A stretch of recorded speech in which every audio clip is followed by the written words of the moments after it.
জানি না ওর কি হয়েছে, শুধু কাঁদছে আর কাঁদছে। আমি নাকি ওকে বকা দিয়েছি, এরকম করে ও কাঁদছে। তো এত আদর করতে যাচ্ছে কিন্তু দিচ্ছেই না, এরকম একটা ব্যাপার।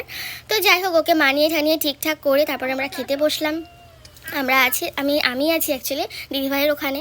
তো খাওয়া দাওয়া আজকে ছিল, চিকেন হয়েছিল, আমি রান্না করেছিলাম বেশ। তারপরে আমি দিদিভাই দাদাভাই সবাই মিলে খেয়ে দে।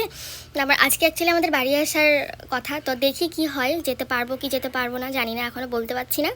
তো খাওয়া দাওয়া আর কি বলবো, ওই সবাই সবাই মানে বলি আর কি যে চিকেন খাবো চিকেন খাবো, এই খাবো ওই খাবো, শুধু বলি, কিন্তু খাওয়ার সময় ওই 2 পিসের বেশি খেতে পারি না।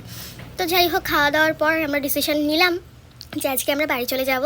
অ্যাকচুয়ালি দিদিভাইয়ের শরীরটাও বেশি ভালো না, দাদাভাইয়ের শরীরটাও বেশি ভালো না, জ্বর এসছে। তো ভাবলাম একটু বাড়ি যাই, বাড়ি গিয়ে একটু সুস্থ সুস্থ করে ওদেরকে পাঠাবো। তো তারপর আমরা সবাই বাড়ি চলে যাচ্ছিলাম, বাইরে একটু বেরোলাম, একটু ভালো লাগছিলো, আমি একটু মেহেন্দি পরেছিলাম, সেটাও তোমাদের সাথে শেয়ার করলাম। তো তারপরে আমরা সবাই মিলে বেরিয়ে পড়লাম, এখন আমরা যাচ্ছি। আর ওই যে নিচে একটা লোক দেখতে পারলে কি, হ্যাঁ দেখা যাচ্ছে। তো উনি হচ্ছে এখানে একটু কাজ টাজ করে উনি, তো ভীষণ ভালো লোকটা। ওনাকে যাই বলো যে এখানে ঘাস হয়েছে এটা পরিষ্কার করে দাও, ফুল গাছে জল দাও, আমরা বাড়ি চলে যাচ্ছি, এটা করো ওটা করো, সব করে দেবে, ভীষণ ভালো। আর একদম কথা কম বলে, শুধু হাসবে আর কি, এরকম লোকটা ভালো ভীষণ। তো যাই হোক, ওখান থেকে আমরা এখন বেরিয়ে পড়লাম। আর মামামের কাণ্ড দেখো, পা কোথায় উঠিয়ে রেখেছে। তো আরেকটা ব্লগ বাড়ি থেকে স্টার্ট করবো, চলো টাটা, ভালো থেকো সুস্থ থাকো, দেখা হবে নতুন ব্লগে।